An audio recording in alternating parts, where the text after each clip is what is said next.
ఓం శాంతి 17/3/2026 సాకార ఈశ్వరీయ మధుర మహావాక్యాలు. మధురమైన పిల్లలారా, మీరు సత్యమైన తండ్రి ద్వారా సత్యమైన కథను విని నరుడి నుండి నారాయణుడిగా అవుతారు. మీకు 21 జన్మలకు అనంతమైన తండ్రి నుండి వారసత్వం లభిస్తుంది. ప్రశ్న: తండ్రి ఇచ్చిన ఏ ఆజ్ఞను పాలన చేయు పిల్లలే పారస బుద్ధి కలవారిగా అవుతారు? జవాబు: తండ్రి గారి ఆజ్ఞ. దేహ సంబంధాలన్నీ మర్చిపోయి తండ్రిని, రాజ్యాన్ని, స్వర్గాన్ని స్మృతి చేయండి. సద్గతి కొరకు ఇదే సద్గురువిచ్చిన శ్రీమతం. ఎవరైతే ఈ శ్రీమతాన్ని పాలన చేస్తారో అనగా దేహి అభిమానులుగా అవుతారో వారే పారస బుద్ధి కలవారిగా అవుతారు. పాట: ఈరోజు మనుషులమైన మేము అంధకారంలో. ఓం శాంతి. ఇది కలియుగ ప్రపంచం. అందరూ అంధకారంలో ఉన్నారు. ఈ భారతదేశమే ఒకప్పుడు వెలుగులో ఉండేది. అప్పుడు భారతదేశం స్వర్గంగా ఉండేది. ఇప్పుడు హిందువులు అని అనబడుతున్న భారత్వాసులు వాస్తవానికి దేవీ దేవతలుగా ఉండేవారు. భారత్వాసులు స్వర్గవాసులుగా ఉండేవారు. అప్పుడు ఏ ఇతర ధర్మాలు లేవు, ఒకే ధర్మం ఉండేది. స్వర్గము, వైకుంఠము, భవిష్యత్, హెవెన్ ఇవన్నీ భారతదేశం పేర్లే. భారతదేశం చాలా ప్రాచీనమైనది, చాలా చాలా ధనవంతమైనది. ఇప్పుడైతే భారతదేశం నిరుపేదగా ఉంది. ఎందుకంటే ఇది కలియుగం, అది సత్యుగం. మీరందరూ భారత్వాసులే. మనము అంధకారంలో ఉన్నామని మీకు తెలుసు. స్వర్గంలో ఉన్నప్పుడు ప్రకాశంలో ఉండేవారం. స్వర్గంలో రాజరాజేశ్వరీలుగా ఈ లక్ష్మీనారాయణులు ఉండేవారు. దానిని సుఖధామం అని అంటారు. క్రొత్త వారు వస్తూ ఉంటే తండ్రి మళ్ళీ ఈ విషయాలని వినిపిస్తూ ఉంటారు. తండ్రి నుండి మీరు స్వర్గ వారసత్వం తీసుకోవాలి. దానిని జీవన్ ముక్తి అని అంటారు. ఇప్పుడు అందరూ జీవన బంధనంలో ఉన్నారు. ముఖ్యంగా భారతదేశం, తర్వాత మొత్తం ప్రపంచమంతా రావణుడి జైలులో అనగా శోకవాటికలో ఉంది. రావణుడి కేవలం లంకలో, రాముడు భారతదేశంలో ఉన్నారు అని. రావణుడు వచ్చి సీతను దొంగలించాడు అని కాదు. అవన్నీ కట్టుకథలు. ముఖ్యమైనది గీత. సర్వశాస్త్ర శిరోమణి శ్రీమద్ భగవద్గీత అనగా భగవంతుడు వినిపించిన గీత. మనుష్యులు ఎవ్వరికీ సద్గతినివ్వలేరు. సత్యుగంలో జీవన్ముక్త దేవీ దేవతలు ఉండేవారు. వారు ఈ వారసత్వాన్ని కలియుగ అంతిమంలో పొందారు. భారతీయులకు ఈ విషయాలు తెలియవు. ఈ విషయాలు ఏ శాస్త్రాలలోనూ లేవు. శాస్త్రాలన్నీ భక్తి మార్గంలోని జ్ఞానం. సద్గతినిచ్చే జ్ఞానం మనుష్య మాతృలలో లేదు. తండ్రి అంటున్నారు, మనుషులకు గురువులుగా అవ్వలేరు. ఏ గురువు సద్గతి ఇవ్వలేరు. ఆ గురువులు భక్తి చెయ్యండి, దాన పుణ్యాలు చెయ్యండి అని అంటారు. భక్తి ద్వాపరయుగం నుండి కొనసాగుతూ వచ్చింది. సత్య త్రేతాయుగాలలో జ్ఞాన ప్రాలబ్ధం ఉంటుంది. ఇక్కడ విన్నందుకు అక్కడ ప్రాప్తి, అక్కడ ఈ జ్ఞానం ఉండదు. భారతదేశానికి ఉండిన వారసత్వం తండ్రి నుండి సంగం యుగంలోనే లభించింది. అది మళ్ళీ ఇప్పుడు మీకు లభిస్తూ ఉంది. భారత్వాసులు నరకవాసులుగా మహా దుఃఖంలో ఉన్నప్పుడు ఓ పతిత పావన, దుఃఖహర్త, సుఖకర్త అని పిలుస్తారు. ఎవరి కోసం? అందరి కోసం. ఎందుకంటే ముఖ్యంగా భారతదేశంలో మరియు ప్రపంచమంతటా పంచవికారాలు ఉన్నాయి. తండ్రి పతిత పావనుడు. తండ్రి అంటున్నారు, నేను కల్పం యొక్క సంగం యుగంలో వస్తాను. సర్వుల సద్గతి దాతగా అవుతాను. అబలలు, అహల్యలు, గణికలు, గురువులు అందరినీ నేనే ఉద్ధరించాలి.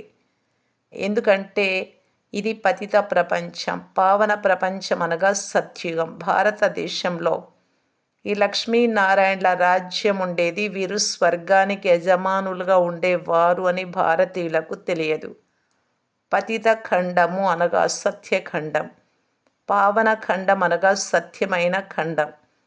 భారతదేశం పావన ఖండంగా ఉండేది. ఈ లక్ష్మీనారాయణల సూర్యవంశ రాజ్యావళి ఉండేది. ఈ భారతదేశం అవినాశి ఖండం. అది ఎప్పుడూ వినాశనం అవ్వదు. వీరి రాజ్యం ఉన్నప్పుడు ఏ ఇతర ఖండము లేదు. అవన్నీ తర్వాత వస్తాయి. శాస్త్రాలలో అన్నింటికంటే పెద్ద తప్పు కల్ప ఆయుష్షు లక్షల సంవత్సరాలు అని వ్రాసేశారు. కల్పము లక్షల సంవత్సరాలది కాదు. సత్యుగానికి లక్షల సంవత్సరాలు ఉండవు. కల్పం యొక్క ఆయువు 5,000 సంవత్సరాలు. మనుషులు 84 లక్షల జన్మలు తీసుకుంటారు అని అంటారు. మనుషులను కుక్క, పిల్లి మొదలైనవిగా కూడా చేసేసారు. కానీ వాటి జన్మలు వేరు. 84 లక్షల రకాలున్నాయి. మనుషుల వెరైటీ ఒక్కటే. వారికి 84 జన్మలుంటాయి. మనుషులకు మాత్రం. ఆ తండ్రి అంటున్నారు, పిల్లలైనా మీరు ఆది సనాతన దేవి దేవతా ధర్మానికి చెందినవారు. డ్రామా ప్రణాళిక అనుసారం భారతవాసులు తమ ధర్మాన్ని మర్చిపోయారు. ఈ కలియుగ అంతిమ సమయంలో పూర్తిగా పతితమైపోయారు. సంగమయుగ సమయంలో తండ్రి వచ్చి పావనంగా చేస్తారు. దీనిని దుఃఖధామం అని అంటారు. తర్వాత పాత్ర సుఖధామంలో ఉంటుంది. తండ్రి అంటున్నారు, ఓ పిల్లలు, భారత్వాసులైన మీరే స్వర్గవాసులుగా ఉండేవారు. 84 జన్మల నిచ్చెన క్రిందికి దిగుతూ వచ్చారు. సతో నుండి రజో తమోలోకి తప్పకుండా వచ్చే తీరాలి.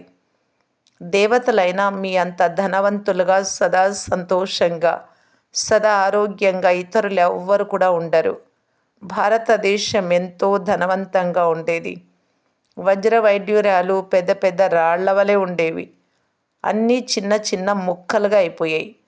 మిమ్మల్ని ఎంత ధనవంతులుగా చేశారో దానిని పిల్లలైనా మీకు తండ్రి స్మృతినిప్పిస్తూ ఉన్నారు. మీరు సర్వగుణ సంపన్నంగా 16 కళా సంపూర్ణంగా ఉండేవారు. యథా రాజారాణి తథా ప్రజ. వీరిని భగవాన్, భగవతి అని కూడా అనవచ్చు. కానీ భగవంతుడు ఒక్కరే అని తండ్రి అర్థం చేయించారు. కేవలం ఈశ్వరుడు లేక ప్రభు అన్న వారు సర్వాత్మల తండ్రి అని గుర్తురాదు.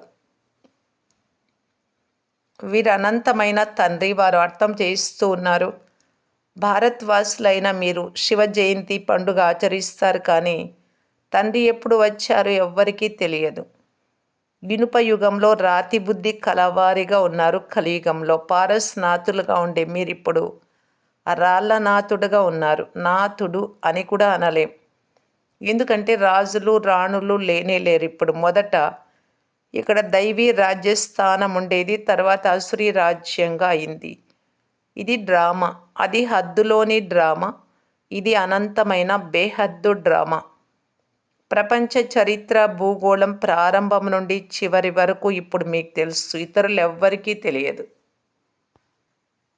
భారతదేశంలో దేవీ దేవతలున్నప్పుడు సృష్టికి అంతటికీ యజమానులుగా ఉండేవారు. భారతదేశంలోనే ఉండేవారు. తండ్రి భారతవాసులకు స్మృతి కలగజేస్తూ ఉన్నారు. సత్యుగంలో ఆది సనాతన దేవీ దేవతల శ్రేష్ఠ ధర్మం, శ్రేష్ఠ కర్మలుండేవి. మళ్ళీ తర్వాత 84 జన్మలు క్రిందకు దిగాల్సి వచ్చింది. తండ్రి కూర్చొని కథనంతా వినిపిస్తూ ఉన్నారు. ఇప్పుడు ఇది మీ అనేక జన్మల అంతిమ జన్మ. ఇది ఒక్కరి విషయమే కాదు. యుద్ధ మైదానం మొదలైనవి ఏవీ లేవు. ఈ లక్ష్మీనారాయణల రాజ్యం ఉండేది అని కూడా భారత్వాసులు మర్చిపోయారు. సత్యుగం ఆయువును పెంచినందున చాలా దూరంగా తీసుకెళ్లారు. తండ్రి తెలుపుతూ ఉన్నారు, మనుషులను భగవంతుడు అని అనరాదు. మనుషులు మనుషులకు సద్గతిని ఇవ్వలేరు. సర్వుల సద్గతి దాత, పతిత పావనకర్త ఒక్కరేనని అంటారు.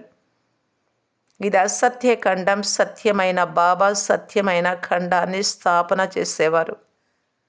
భక్తులు పూజిస్తారు. కానీ భక్తి మార్గంలో ఎవరెవరిని పూజిస్తూ వచ్చారో అందులో ఒక్కరి చరిత్ర కూడా భక్తులకు తెలియదు. శివ జయంతి పండుగనైతే జరుపుకుంటారు. మన తండ్రి నూతన ప్రపంచ రచయిత, హెవెన్లీ గాడ్ ఫాదర్ అనంతమైన సుఖమునిచ్చేవారు. సత్యుగంలో సుఖం ఉండేది. దానిని ఎవరు ఎలా స్థాపన చేశారు? ఎవరు నరకవాసులను స్వర్గవాసులుగా చేశారు? భ్రష్టాచారులను శ్రేష్టాచారులైన దేవతలుగా ఎవరు తయారు చేశారు? ఈ కర్తవ్యము తండ్రిదే. పిల్లలైన మిమ్ములను పావనంగా చేస్తాను. మీరు స్వర్గానికి యజమానులుగా అవుతారు. అయితే మళ్ళీ మిమ్ములను పతితులుగా ఎవరు తయారు చేస్తారు? ఈ రావణుడు. మనుషులు సుఖ దుఃఖాలన్నీ ఈశ్వరుడే ఇస్తాడు అని అంటారు. తండ్రి అంటున్నారు, నేను అందరికీ సుఖం ఇస్తాను. అర్ధకల్పం మీరు తండ్రిని స్మృతి చెయ్యరు స్వర్గంలో. మళ్ళీ రావణ రాజ్యం వచ్చినప్పుడు అందరినీ పూజించుట ప్రారంభిస్తారు. ఇది మీ అనేక జన్మల అంతిమ జన్మ. బాబా, మేము ఎన్ని జన్మలు తీసుకున్నాము అని అడుగుతారు. తండ్రి అంటారు, పిల్లలు, మీకు మీ జన్మల గురించి తెలియదు.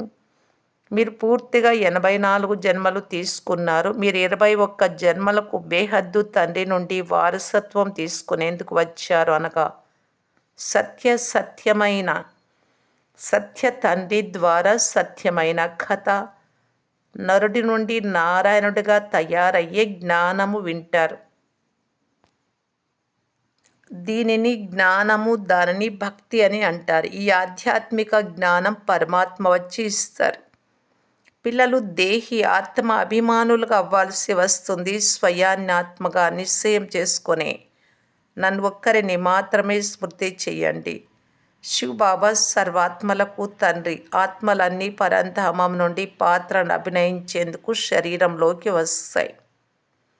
దీనిని కర్మక్షేత్రం అని అంటారు. ఇది చాలా గొప్ప నాటకం. ఆత్మలో మంచి లేక చెడు సంస్కారాలు ఉంటాయి. దానిని అనుసరించే మనుషులకు మంచి లేక చెడు జన్మలు లభిస్తాయి.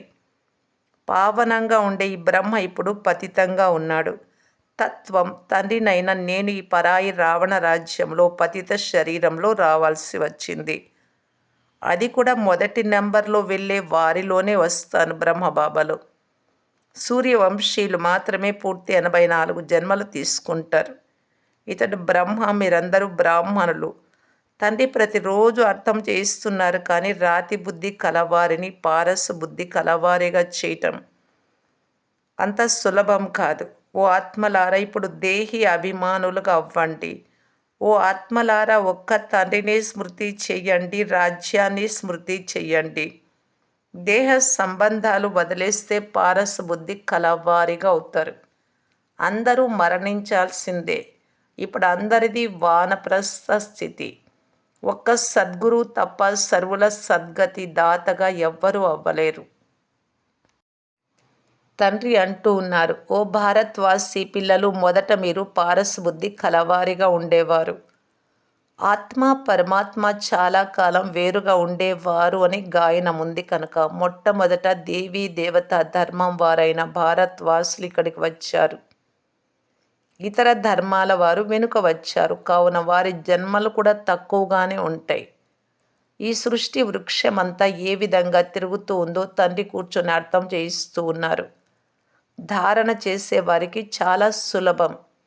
ఆత్మ ధారణ చేస్తుంది. ఆత్మనే పుణ్యాత్మ పాపాత్మగా అవుతుంది. ఇది మీకు అంతిమ 84వ జన్మ. మీరు వానప్రస్థ అవస్థలో ఉన్నారు. వానప్రస్థ అవస్థలో ఉన్నవారు మంత్రం తీసుకునేందుకు వయసు అయినటువంటి వారు గురువులను ఆశ్రయిస్తారు. ఇప్పుడు మీరు బాహ్యంలోని మానవ గురువులను ఆశ్రయించరాదు. మీ అందరికీ నేను తండ్రిని, టీచర్ను మరియు సద్గురువును కూడా. ఓ పతిత పావన శివబాబా అని నన్ను పిలుస్తారు. వీరు సర్వాత్మలకు తండ్రి అని ఇప్పుడు కూడా మీకు స్మృతి కలిగింది. కల్పకల్పము స్మృతి కలిగిస్తూ ఉన్నా నేను. ఆత్మ సత్యమైనది, చైతన్యమైనది. ఎందుకంటే అది అమరం. అన్ని ఆత్మలలోనూ పాత్ర నిండి ఉంది. తండ్రి కూడా సత్యమైన వారు, చైతన్యమైన వారు. వారు మానవ సృష్టికి బీజ రూపులో. అందువలన నాకు ఈ వృక్ష ఆది మధ్య అంత్యాలన్నీ తెలుసు. అందుకే నన్ను జ్ఞానసాగరులని అంటారు. మీకు కూడా బీజం నుండి వృక్షం ఎలా వస్తుంది అనే జ్ఞానం ఉంది. వృక్షము పెద్దదయ్యేందుకు టైం పడుతుంది. తండ్రి అంటున్నారు, నేను బీజ రూపుడను. చివరిలో వృక్షమంతా శిథిలావస్థకు చేరుకుంటుంది. ఇప్పుడు దేవీ దేవతా ధర్మం యొక్క పునాది లేనే లేదు, లోపించిపోయింది. దేవీ దేవతా ధర్మం మాయమైనప్పుడు తండ్రి రావాల్సి వస్తుంది. ఒకే ధర్మాన్ని స్థాపన చేసి మిగిలిన అన్ని ధర్మాలను వినాశనం చేయిస్తాను. ప్రజాపిత బ్రహ్మ ద్వారా తండ్రి ఆది సనాతన దేవీ దేవతా ధర్మాన్ని స్థాపన చేయిస్తున్నారు. భ్రష్టాచారుల నుండి శ్రేష్టాచారులైన దేవతలుగా అయ్యేందుకు మీరు వచ్చారు. ఇది తయారైన డ్రామా. ఇది సమాప్తం అవ్వదు. తండ్రి వచ్చారు. ఆత్మలంతా సోదరులు. మూలవతనంలో ఉండేవారు. అన్ని ఆత్మలు ఆ ఒక్క తండ్రిని మాత్రమే స్మృతి చేస్తారు. దుఃఖంలో అందరూ స్మృతి అంటే స్మరణ చేస్తారు. రావణ రాజ్యంలో దుఃఖం ఉంది. ఇక్కడ స్మరణ చేస్తారు. సర్వుల సద్గతి దాత అయిన తండ్రి ఒక్కరు మాత్రమే. మహిమ వారికి మాత్రమే ఉంది. తండ్రి రాకుంటే పావనంగా ఎవరు చేస్తారు? క్రైస్తవ, ఇస్లాం మొదలైన మతాల మనుషులందరూ కూడా ఇప్పుడు తమో ప్రధానంగా ఉన్నారు. అందరూ పునర్జన్మ తీసుకోవాల్సిందే. ఇప్పుడు పునర్జన్మలు నరకంలో లభిస్తాయి. సుఖంలోకి వెళ్ళరు. హిందూ ధర్మం వారు స్వర్గస్థులైనారు అని అంటారు. అనగా అంతవరకు నరకంలో ఉన్నట్టే కదా. ఇప్పుడు స్వర్గంలోకి వెళ్తే మీ నోట్లో గులాబ్ జామున్. స్వర్గంలోకి వెళ్ళిన వారికి ఈ నరకంలోని ఆసురీ వైభవాలను ఎందుకు తినిపిస్తారు? ప్రేతానికి తినిపిస్తారు కదా. బెంగాల్లో చేపలు, గుడ్లు మొదలైనవి తినిపిస్తారు. అరే, వారికి ఇవి తినే అవసరమేముంది? వాపస్ ఎవ్వరూ వెళ్ళలేరు. మొదటి నంబర్లోని వారు 84 జన్మలు తీసుకోవాల్సి వస్తుంది. ఈ జ్ఞానంలో ఏ కష్టమూ లేదు. భక్తి మార్గంలో ఎంతో శ్రమ చేస్తారు. రామ రామాని జపిస్తూ ఉంటే రోమాంచితం అవుతుంది. ఇదంతా భక్తి మార్గం. సూర్యుడు, చంద్రుడు మొదలైన వారు ప్రకాశంనిచ్చేవారు. వీరు దేవతలు కారు. వాస్తవానికి జ్ఞాన సూర్యుడు, జ్ఞాన చంద్రుడు, జ్ఞాన నక్షత్రాలు ఇవన్నీ కూడా ఇక్కడి వారి ఆత్మల మహిమే. మంచిది. మధురాతి మధురమైన అపురూపమైన పిల్లలకు మాతాపిత బాప్దాదాల ప్రియ స్మృతులు మరియు గుడ్ మార్నింగ్. ఆత్మిక పిల్లలకు ఆత్మిక తండ్రి నమస్తే. ధారణ కొరకు ముఖ్య సారం. ఫస్ట్ పాయింట్, ఈ అంతిమ 84వ జన్మలో ఎలాంటి పాపకర్మలు చెయ్యరాదు. పుణ్యాత్మగా అయ్యేందుకు పురుషార్థం పూర్తిగా చేయాలి. సంపూర్ణ పావనంగా అవ్వాలి. సెకండ్ పాయింట్, మీ బుద్ధిని పారస బుద్ధిగా చేసుకునేందుకు దేహ సంబంధాలన్నీ మరచి ఆత్మ అభిమానిగా అయ్యే అభ్యాసం చేయాలి. వరదానము, పాత సంస్కారాలు లేక విఘ్నాల నుండి ముక్తిని ప్రాప్తి చేసుకొనే సదాశక్తి సంపన్న భవ. ఏ విధమైన విఘ్నాల నుండి, బలహీనతల నుండి లేక పాత సంస్కారాల నుండి ముక్తులుగా అవ్వాలి అనుకుంటే శక్తిని ధారణ చేయండి. అనగా అలంకారి రూపులుగా ఉండండి. ఎవరైతే అలంకారాలతో సదా అలంకరింపబడి ఉంటారో వారు భవిష్యత్తులో విష్ణు వంశీయులుగా అవుతారు. కానీ ఇప్పుడు వైష్ణవులుగా అవుతారు. వారిని ఎలాంటి తమోగుణే సంకల్పాలు లేక సంస్కారాలు టచ్ చేయలేవు. వీరు పాత ప్రపంచము లేక పాత ప్రపంచంలోని ఏ వస్తువు మరియు వ్యక్తుల నుండి సహజంగానే దూరంగా ఉంటారు. అకారణంగా కూడా వీరిని ఏది టచ్ చేయలేదు. స్లోగన్, ప్రతి సమయము ప్రతి కర్మలో బ్యాలెన్స్ ఉంచుకోవడమే అందరి ఆశీర్వాదాలు ప్రాప్తి చేసుకునే సాధనం. అవ్యక్త సూచన, నిశ్చయము అనే పునాదిని గట్టి చేసుకొని సదా నిర్భయంగా నిశ్చింతగా ఉండటానికి బాప్దాదా తెలియజేస్తున్నారు. పరస్పరము ఇద్దరు మిత్రులు ఉన్నప్పుడు వారి మధ్య ఎవరైనా వారిని గ్లాని చేసేందుకు, నింద చేసేందుకు వస్తే వారి భావాన్ని పరివర్తన చేసేస్తారు. ఎక్కడ నిశ్చయం ఉంటుందో అక్కడ శబ్దాల యొక్క భావము మారిపోయి సాధారణ విషయంగా అయిపోతుంది. కనుక ప్రతి ఒక్కరి విశేషతలను చూడండి. అప్పుడు అనేక మంది ఉన్న ఒక్కటిగానే కనిపిస్తారు. ఏకమత్ సంఘటనగా అయిపోతుంది. ఒకే అభిప్రాయం కలిగినటువంటి గ్రూపుగా.